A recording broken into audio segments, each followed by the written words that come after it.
I didn't grow up in a house with guns. I don't hunt. I personally abhor hunting.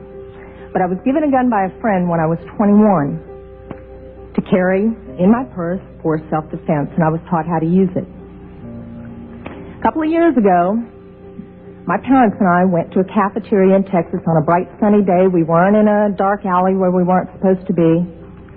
And as you all know the story, this madman drove his truck through the window.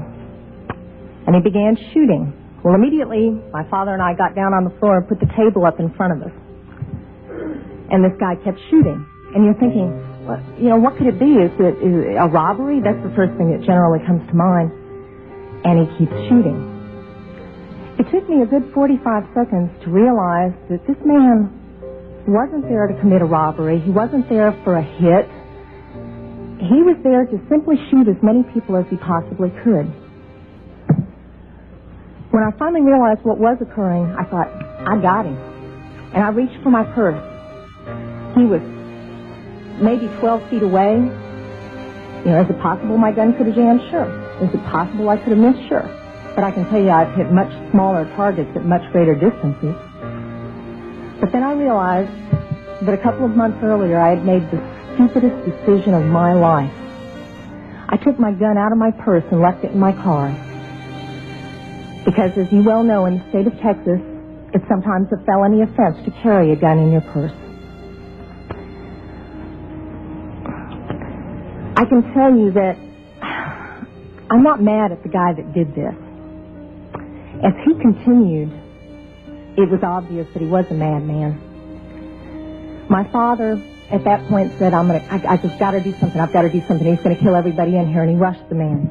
No way. The guy turned, shot him in the chest. He went down, was obviously mortally wounded. For whatever reason, that made the man change directions and go off to my left. Shortly thereafter, someone at the back of the restaurant broke out a window. When I saw what looked like an opportunity to escape, I turned around and I grabbed my mother by the shirt and I said, come on, we've got to run, we've got to get out of here. And then my feet grew wings and I was out the back window. As soon as I got out, I realized that my mother had not followed me out. And as I learned from the police officers, she had crawled over to where my father was and cradled him until the guy got back around to her, put the gun to her head. She looked up at him, put her head down, and he pulled the trigger. My parents had just had their 47th wedding anniversary. She wasn't going anywhere. As I mentioned, I'm not really mad at the guy that did this. And I'm certainly not mad at the guns that did this. They didn't walk in there by themselves and pull their own triggers.